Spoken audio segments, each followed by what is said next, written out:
Muy buenas noches, queridos amigos. Esperando se encuentren de lo mejor del otro lado de la pantalla. En esta ocasión les narraremos algunas historias ocurridas en construcciones. Vaya que es un tema muy interesante. Ponte cómodo y apaga la pequeña luz de tu habitación para escuchar estas historias de horror. El velador. Testimonio 100% real de Francisco López.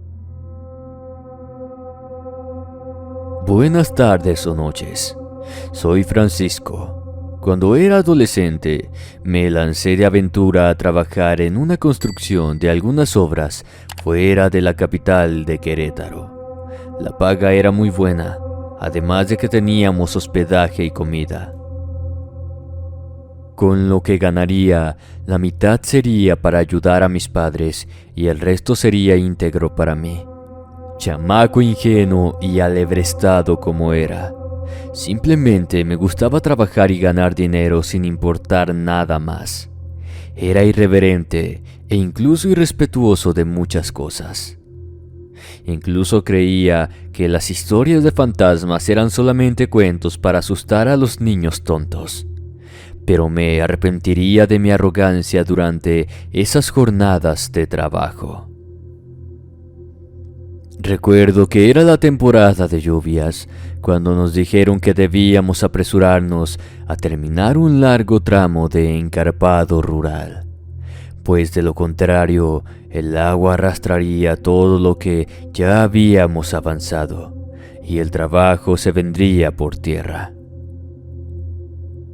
Así que, sin más, nos enviaron a culminar nuestro trabajo. Llegamos a las 6:30 de la mañana para comenzar bajo el inclemente aguacero, obviamente cubiertos con unas carpas tras la asfaltadora, pero solamente mientras se enfriaba el asfalto caliente. Una vez hecho, debíamos seguir paleando y llenando lo que se debía planchar con la aplanadora y posteriormente continuar bajo el agua. Sí, lo sé, suena extremo, pero solamente quienes lo han vivido saben lo que es trabajar en esto bajo presión.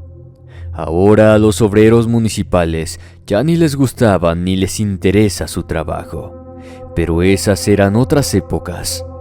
Todo debía quedar bien para tal o cual motivo o razón, y el esfuerzo extra significaba premios extras también. Como por ejemplo, esa vez nos ganamos una cena caliente, un bono de dinero en efectivo y bebida a más no poder, pues era sábado y al otro día no se trabajaba. El caso es que al terminar, acabamos empapados, pero con las bolsas y la panza llena. Algunos decidimos seguir en el poblado, así que nos juntamos para irnos de parranda en una cantina. Todo era risas, baile y alegría, hasta que por alguna razón nos separamos. Supongo que estaba cansado y decidí regresarme solo al campamento, alardeando de mí mismo y retando a las cosas que contaban los viejos acerca de esa región. Me dirigí solo de regreso. Cuando llegué al campamento, tenía hambre y me dispuse a calentar una lata de frijoles y un pedazo de chorizo que comería con algunos panes.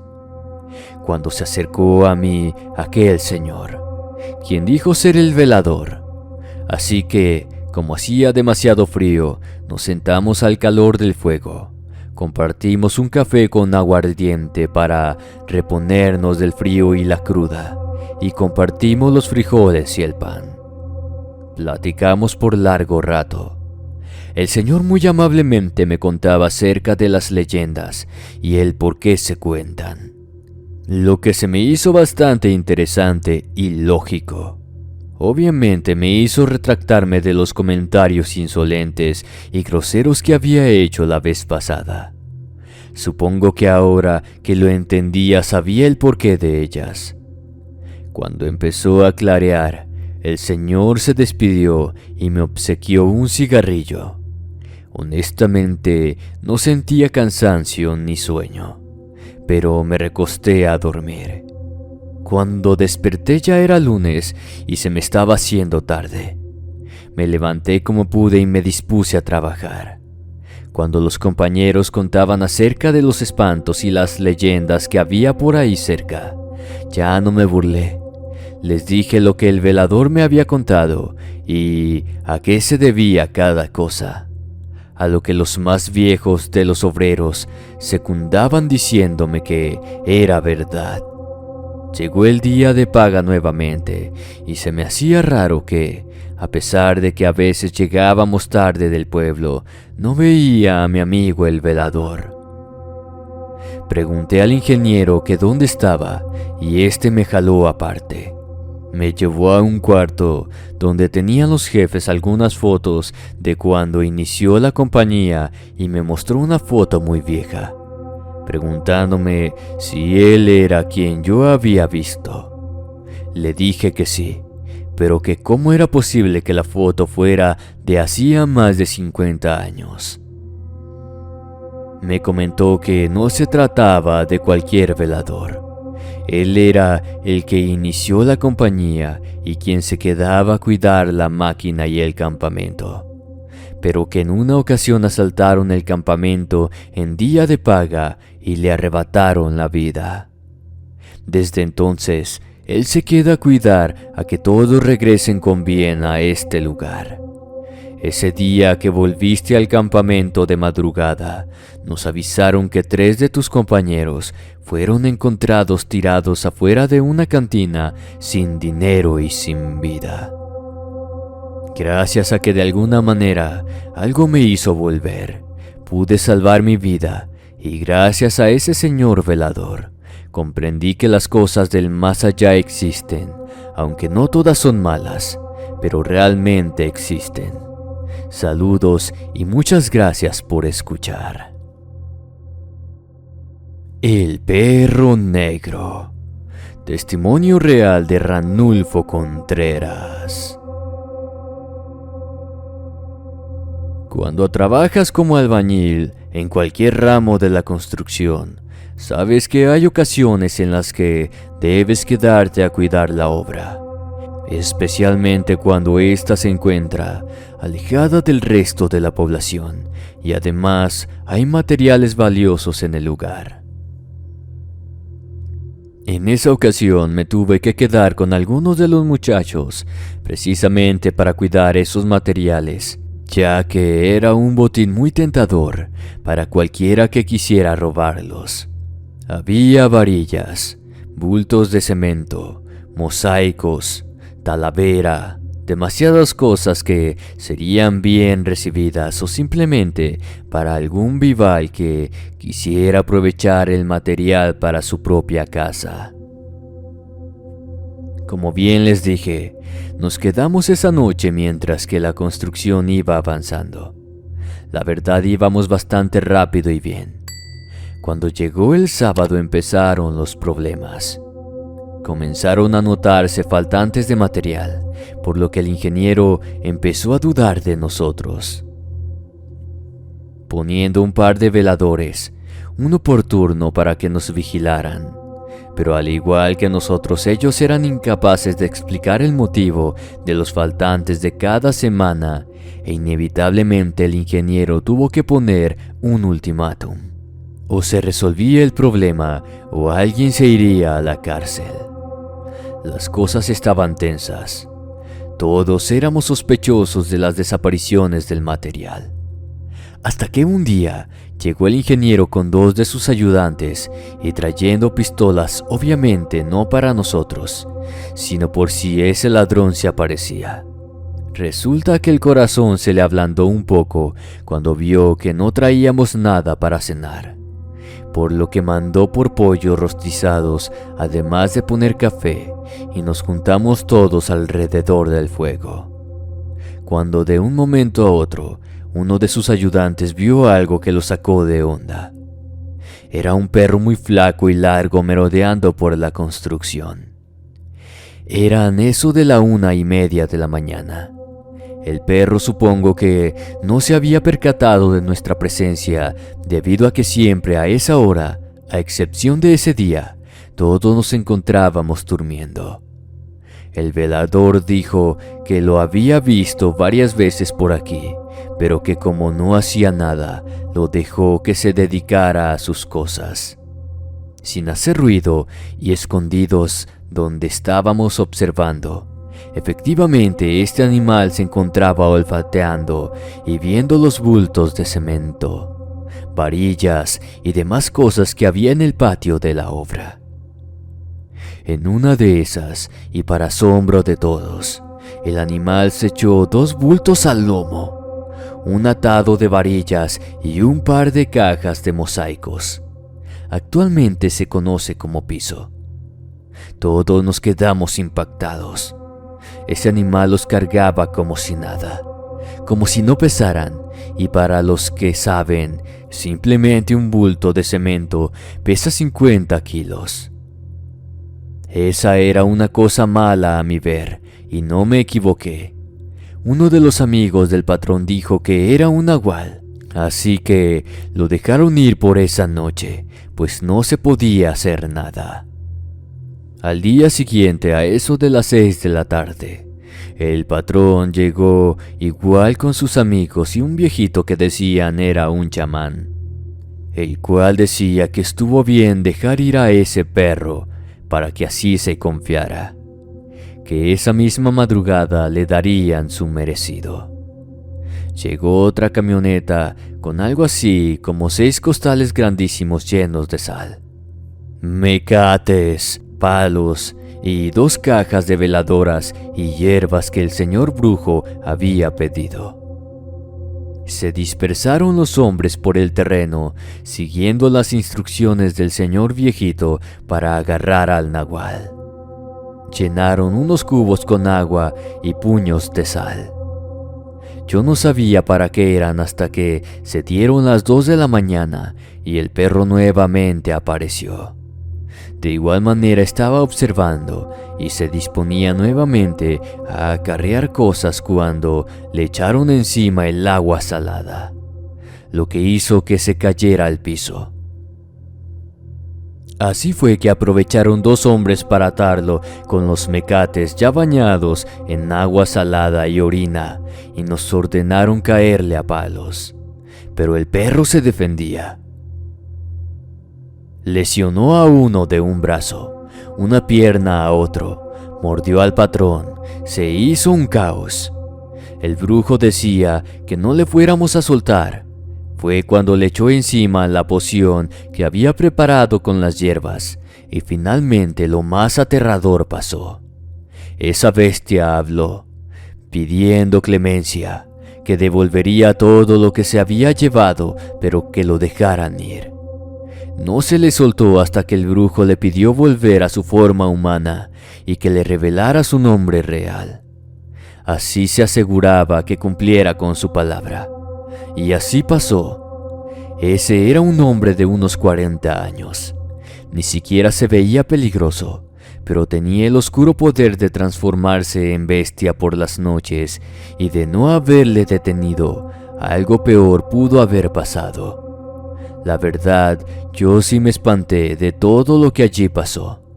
Pero después de ese día, jamás volvió a desaparecer nada y terminamos la obra. Pero no olvidaré el día que vi de cerca a un nahual convertido en perro. La caballona de la obra. Testimonio de Ezequiel Mosqueda. Muy buenas noches. Mi nombre es Ezequiel. Soy de Zumpango, Estado de México, donde se dice que hay mucha actividad sobrenatural hasta nuestros días. Y es cierto.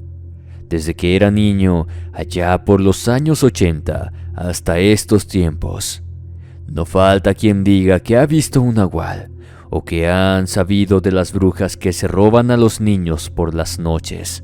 o las ondinas de la laguna de Zumpango que seducen a los hombres para alimentarse de ellos en las profundidades.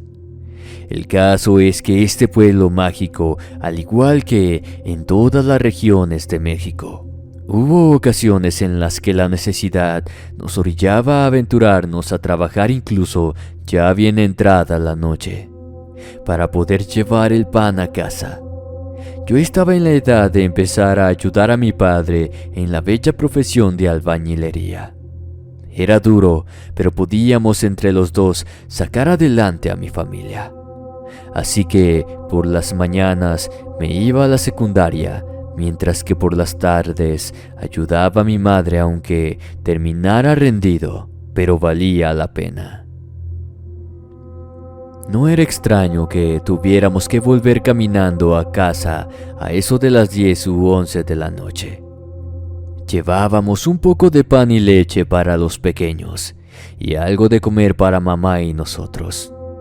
Mi madre siempre temía que nos pasara algo, debido a que en esa época había mucho monte y era muy fácil que los ladrones se escondieran entre las hierbas para atacarnos.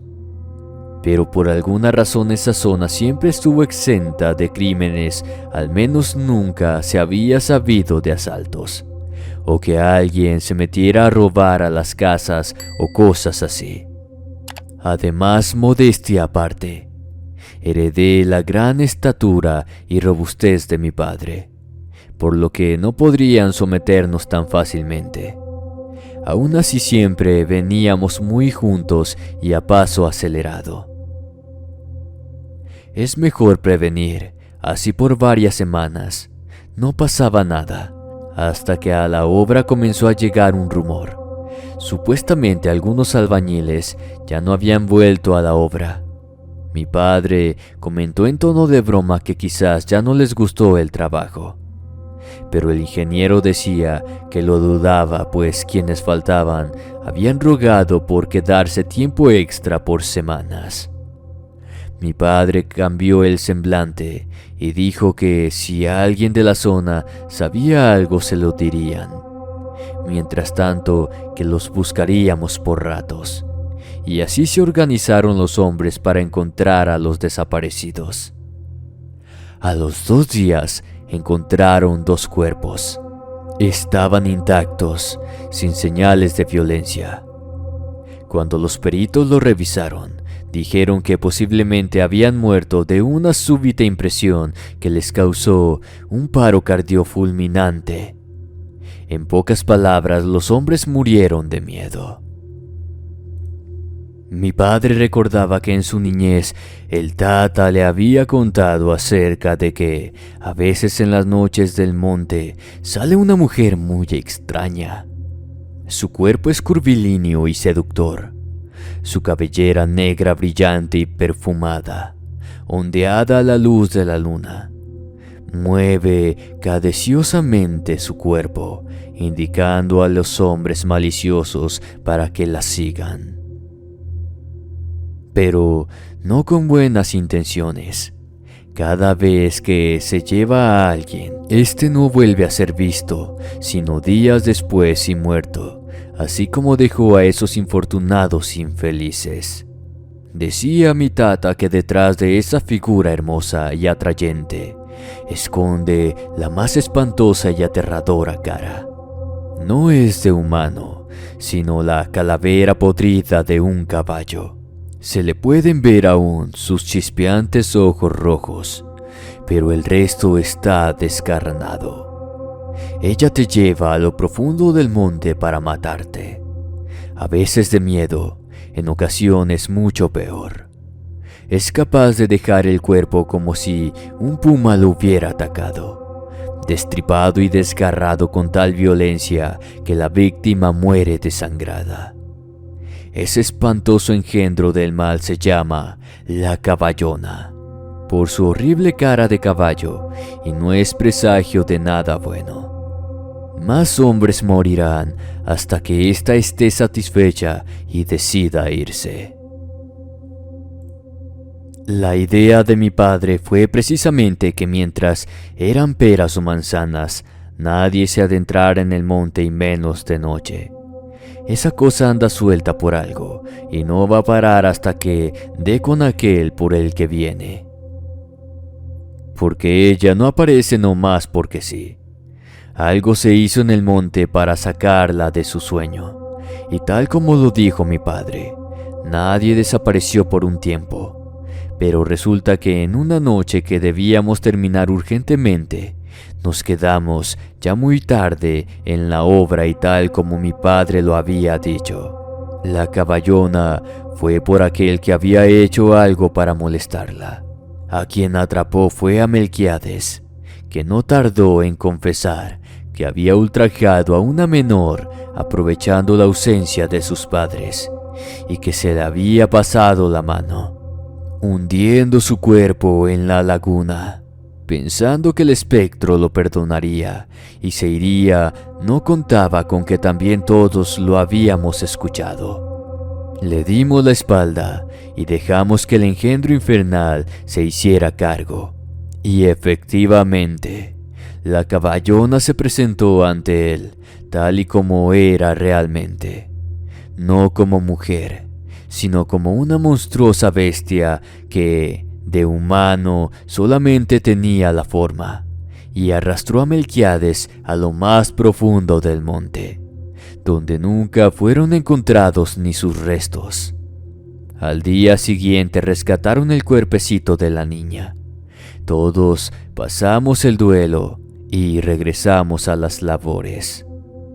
Cabe mencionar que no se volvió a saber nada de la caballona hasta ahora que yo sepa, pero he oído que ha aparecido en otras partes de la República, pues al igual que la Llorona, es un engendro que busca venganza de quien profana sus dominios haciendo daño a una inocente criatura.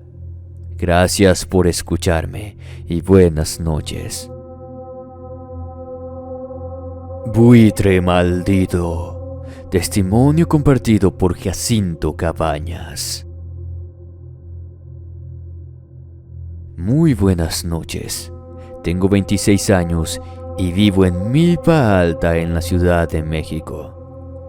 Muchas veces incluso las personas que vivimos por estos rumbos, cuando somos jóvenes, dudamos de la existencia de las cosas que cuentan los mayores. Pensamos que son solamente tonterías de viejos. Lamentablemente no sabemos que algunas cosas son ciertas hasta que nos pasan a nosotros mismos. Cuando tenía 17 años, mi papá me la sentenció tajantemente: o trabajas o te largas de la casa. A pesar de mis protestas y la indulgencia de mi jefecita, me tuve que fletar a salirme a buscar trabajo sin saber qué hacer, pues no sabía nada. Finalmente llegué hasta una construcción, pero no me dieron trabajo de obrero. Me indicaron que había la posibilidad de quedarme como velador. Mi padre frunció la ceja, pero dijo finalmente: algo es algo, dijo el diablo. Que te vaya bien y que te cuiden. Me dieron un par de tortas y un termo con café. Además, mi padre me dio una navaja, recomendándome que no fuera a hacer locuras y nuevamente que tuviera sumo cuidado. La navaja era bastante grande, del ejército. Mi papá fue sargento pero se lesionó y le dieron su baja. Así que aparte de haber sido suya, era de las mejores que había visto. Me sentí especial en ese momento y mi padre se dio cuenta. Sonrió y me dio un cariñoso zape, deseándome suerte de nuevo. Llegué puntual a mi primer día y todo estuvo muy tranquilo. Llegué a casa y me veían ya con otros ojos, así que supe que algo estaba haciendo bien. Ese día papá me dio ciertas recomendaciones de lo que debe uno hacer cuando vigila un lugar. Que no me dejara ver, que no hiciera ruido innecesario, que debía estar listo y conocer mi lugar de trabajo para sorprender al enemigo. Se me hacía algo excesivo hasta que llegó el momento que tuve que poner a prueba lo que mi papá me enseñó. Esa primera vez, algo que sonó muy fuerte al otro lado de donde me tocaba inspeccionar me sacó de concentración. Sonó como si algo muy pesado hubiera caído de una gran altura. De inicio, y sonará gracioso, pero me dije a mí mismo, «Chin, ya se mató un macuarro». Corrí a ver, pero algo me hizo frenarme en seco. En el patio estaba caminando una especie de buitre negro espantoso, muy feo. Recordé lo que mi papá me había dicho y no salí. Esperé a ver qué hacía esa cosa, y también recordé las historias del abuelo acerca de que había brujas que en las noches se robaban a los bebés para alimentarse de su sangre. Así que fui rodeando para caerle por sorpresa, pero justo cuando iba a arrojarle un garrotazo, esa cosa ya no estaba. La segunda cosa que me dijo mi padre se me olvidó: el no descubrir mi posición. Cuando sentí de pronto ese buitre me cayó encima y me puso una reverenda paliza. Me golpeaba, me arañaba y me trataba de picotear. Pero no se fue limpio. Le alcancé a rajar la cara y un ala con la navaja de mi padre. Al otro día desperté en el hospital. Me encontraron en condiciones delicadas. De hecho, dicen que de milagro no me mató. Pero mi padre me enseñó la empuñadura de la navaja y dijo, «Así es, de milagro no te mató porque la navaja tenía un poderoso amuleto de protección en la empuñadura». Eso me enseñó que las cosas sobrenaturales existen. Pues al día siguiente una viejita que no nos quería se mudó de la cuadra. Traía la cara rajada y un brazo vendado. Así supimos que no fue casualidad y que esa viejita en realidad era una bruja que quería dañarnos. Gracias por habernos escogido para narrar mi relato. Saludos cordiales desde la Ciudad de México. No olvides suscribirte a nuestro nuevo canal Historias de Horror, donde encontrarás relatos bastante perturbadores e interesantes. Si el video te gustó, recuerda dejar tu like y compartir con todos tus amigos. Me ayudarías bastante a seguir creando contenido de este tipo. Muchas gracias.